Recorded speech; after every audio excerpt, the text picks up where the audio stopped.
dari DPR akan diterima oleh Bapak Kapolri, Bapak Wakapolri, Pak Irwasum, dan beberapa pejabat utama. Agendanya yang pertama adalah silaturahmi, karena ini masih bulan Syawal, halal bihalal, ya.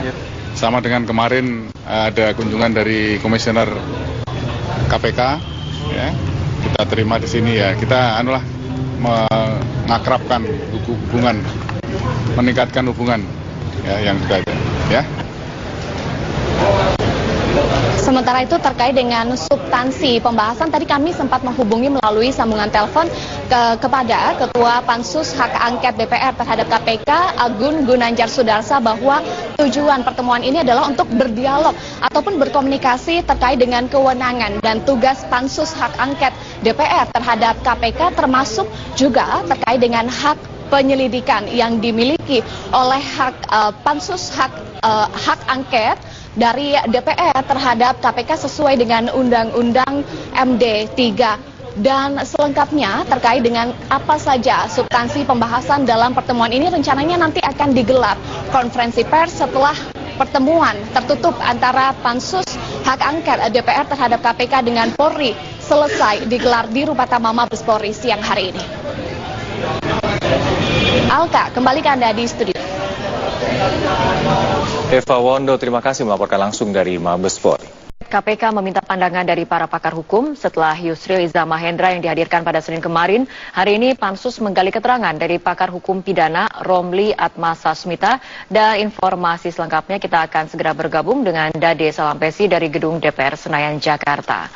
Dade, bagaimana pandangan pakar hukum pidana Romli Atmasasmita mengenai angket KPK dan kinerja KPK saat ini?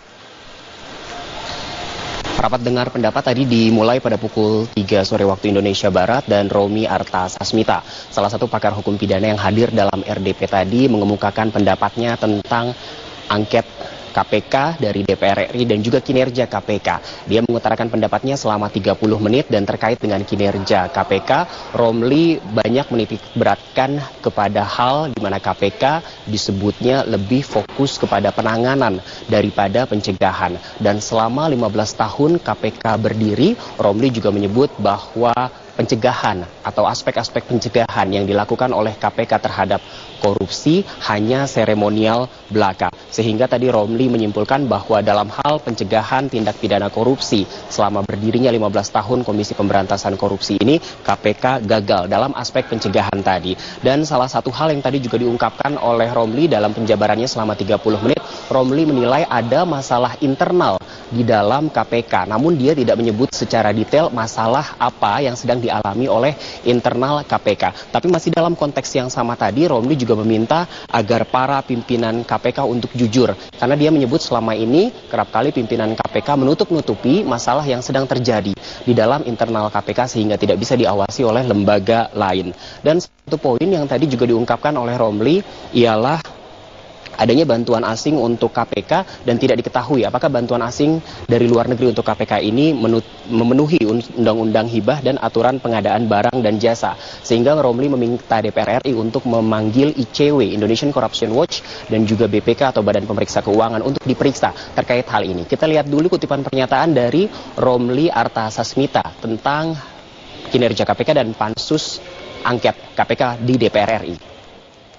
Perlu ada peninjauan kembali, bukan untuk melemahkan, apalagi mengubarkan. Carilah jalan keluar supaya pemerintah dan DPR bersama-sama memperbaiki undang-undang KPK. Tapi visinya bukan bubar atau lemah, perkuat. Tapi dengan catatan, saya berpikir ke depan, agar kewenangan KPK, anggaran KPK, biaya ad cost KPK, biaya perkara KPK juga diberikan kepada kejaksaan dan kepolisian. Fitri. Ya, ada deh. Selain Romli, Pansus Angket KPK DPR RI juga memanggil pakar hukum pidana lain, yaitu Muhammad Solehudin. Apakah ia setuju dengan pembentukan Pansus Angket KPK? Sama seperti Romli, Muhammad Solehudin juga tidak menjelaskan secara detail dan eksplisit apakah dia mendukung pansus angket KPK. Tapi saat disinggung soal kinerja KPK, Muhammad Solehudin menyebut kinerja negatif KPK diantaranya ialah KPK seringkali melanggar etika pencantuman nama. Namun sayangnya selama ini tidak banyak pihak yang melakukan gugatan perdata atas KPK terkait dengan pencantuman nama. Dan Muhammad Solehudin juga menyebut bahwa ini adalah kesalahan besar dari KPK yang kerap kali melanggar etika pencantuman nama. Dan Solehudin juga tadi menyebutkan bahwa sebagai profesional kita harus mendukung KPK secara hati-hati dan sesuai dengan undang-undang yang ada. Dia juga menegaskan tadi di akhir dari penjabarannya sekitar pukul jam 4 sore waktu Indonesia Barat bahwa DPR memiliki hak dan kewenangan untuk mengawasi KPK. Fitri. Baik, terima kasih Dade Salampesi dengan laporannya. Ini akan disampaikan oleh rekan Taris Hirziman dari Gedung KPK Jakarta. Taris, apa yang didalami oleh penyidik dari kedua saksi pada pemeriksaan untuk hari ini? Ya Fitri, untuk pemeriksaan pada hari ini terhadap dua saksi dari anggota DPR RI periode 2009-2014 yaitu Agun Gunanjar juga Tamsil Lindrung, ini masih mendalami seputar keterkaitan keduanya dengan sejumlah pertemuan yang dilakukan sebelum rapat dengar pendapat pada tahun 2011 terkait dengan penyusunan anggaran ataupun juga sistematika dari proyek KTP elektronik atau IKTP. Dalam pemeriksaan selama kurang lebih 5 jam, keduanya ditanyai terkait dengan pertemuan yang disinyalir sebagai pertemuan pertama yang menjadi awal mula proyek IKTP ataupun juga pembagian komisi dari proyek tersebut terhadap sejumlah anggota DPR dan juga pejabat Kemendagri. Selain itu, tadi juga Agun dan Tamsil dikonfirmasi terkait dengan aliran dana yang diterimanya, yang mana pada surat dakwaan Irman dan Sugiharto, Agun Gunanjar disebut menerima 1 juta US dollar, sementara untuk Tamsil Lindrung disebut menerima dana sebesar 700.000 dolar Amerika Serikat. Dan tidak itu saja, tadi juga keduanya dimintai keterangan apakah keduanya mengenal Andi Agustinus alias Andi Narogong yang saat ini juga menjadi tersangka dalam kasus KTP elektronik ini, namun keduanya kompak menjawab tidak mengenal sama sekali. Di samping itu juga rangkaian pemeriksaan terhadap Agun Gunanjar dan juga Tamsil Lindrung ini merupakan rangkaian pemeriksaan maraton terhadap politisi yang diduga terkait dalam proyek pengadaan KTP elektronik ini. Setelah sebelumnya juga KPK telah memeriksa anggota ataupun mantan yang sudah pernah menjabat di Komisi 2 DPR RI pada periode 2009 hingga 2014. Di antaranya ada Arif Wibowo, Taufik Effendi, dan juga Teguh Juwarno yang diperiksa pada hari Senin lalu. Fitri. Ya, Taris, ini untuk Agun Gunanjar kan hadir sebagai saksi dalam kapasitasnya pada saat itu sebagai anggota Komisi 2 DPR RI periode 2009-2014. Tapi kemudian ini menjadi menarik karena saat ini Agun adalah sebagai Ketua Pansus Angket KPK. Nah, apa yang disampaikan Agun terkait pemeriksaannya oleh KPK hari ini? Ya, dalam pemeriksaannya oleh KPK terkait dengan kasus KTP elektronik ini, memang kita ketahui bahwa Agun Gunanjar merupakan ketua dari panitia khusus atau pansus angket KPK. Namun dalam pemeriksaannya tadi Agun menegaskan bahwa dirinya diperiksa sebagai saksi untuk tersangka Andi Agustinus alias Andi Narogong. Sebelumnya pemeriksaan terhadap Agun ini memang sudah dijadwalkan pada pekan lalu, namun Agun lebih memilih untuk mendatangi Lapas Sukamiskin untuk menemui para narapidana koruptor untuk menanyai sejumlah proses hukum terhadap para narapidana oleh KPK. Meski demikian, ada beberapa hal, Fitri, yang disampaikan oleh Agun terkait dengan jalannya pemeriksaan terhadap dirinya pada hari ini. Di antaranya adalah bahwa proses pemeriksaan yang dilakukan oleh penyidik KPK ini disebut oleh Agun Gunanjar dilakukan secara profesional. Di samping itu juga pada saat pemeriksaan, Agun menyebut tidak ada tekanan yang diberikan oleh penyidik terhadap dirinya, sehingga dalam pemeriksaan tadi berjalan seperti biasa dan disebut sama seperti pemeriksaan yang pernah dijalani sebelumnya. Meski demikian, dari pertanyaan yang diajukan oleh penyidik ada beberapa yang tentunya disangkal setelah disampaikan sebelumnya terkait dengan materi pemeriksaan. Untuk lebih jelasnya, berikut kita simak pernyataan dari Agun Gunanjar. Kemudian masuk di Komisi 2 pada Oktober 2009,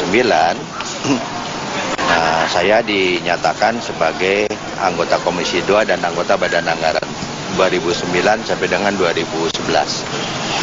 Nah, pada posisi itu saya tidak mengetahui karena memang tidak terlibat, tidak ikut. Di Komisi 2 juga saya tidak pimpinan. Kemudian di Badan Anggaran sendiri pun saya tidak ditugaskan pada Panja Pusat. Sementara EKTP itu ditangani oleh Panja Pusat, sementara saya di Panja Daerah. Ya, Fitri, sejauh ini KPK sudah memanggil belasan mantan ataupun juga anggota DPR RI yang masih aktif menjabat yang diduga terkait dengan kasus korupsi KTP ini. Dan tadi pagi juga sempat Ketua KPK Agus Raharjo menyatakan ataupun memberi sinyal bahwa akan ada tersangka baru. Memang kasus ini sudah berapa kali menimbulkan polemik dan salah satunya yang berujung pada dibentuknya Pansus Angket KPK yang saat ini juga diketuai oleh Agun Gunanjar. Untuk sementara demikian, Fitri, kembalikan dari studio. Baik, terima kasih Taris Sirziman atas laporannya dari Gedung KPK Jakarta. Pemirsa, korupsi bergerak cepat untuk menuntaskan kasus korupsi proyek KTP elektronik dengan tersangka Andi Narogong. Dalam 2 pekan, lembaga anti rasuah tersebut setidaknya telah memanggil belasan anggota DPR. Penetapan tersangka baru dari kasus ini pun segera diumumkan oleh KPK.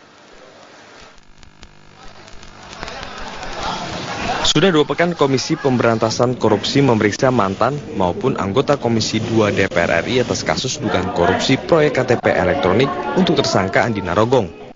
Hingga Senin kemarin, setidaknya sudah belasan anggota DPR diperiksa oleh penyidik KPK. Sejak kasus yang merugikan negara sebesar 2,3 triliun rupiah ini bergulir di KPK, mereka sebetulnya sudah berulang kali diperiksa sebagai saksi.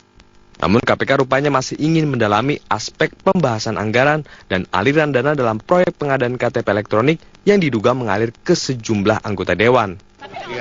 Dari pemeriksaan maraton tersebut, KPK bahkan kembali melakukan gelar perkara. Artinya, tersangka baru dari kasus yang telah merugikan negara sebesar 2,3 triliun ini akan segera diumumkan. Gelar perkara sudah dilakukan, sudah diputuskan, mungkin segera akan. Jadi dari pejabat Kemendagri atau dari? Ya nanti tunggu aja. Ya. Klasternya klaster mana? Tunggu aja. Penyidikan kasus korupsi KTP elektronik tergolong kasus yang menghabiskan waktu panjang. Berdasar temuan KPK, ada 3 kelompok di pusaran proyek senilai 5,9 triliun ini. 3 sektor itu adalah politikus DPR, pemerintah, dan pihak swasta. Tim Liputan, Metro TV.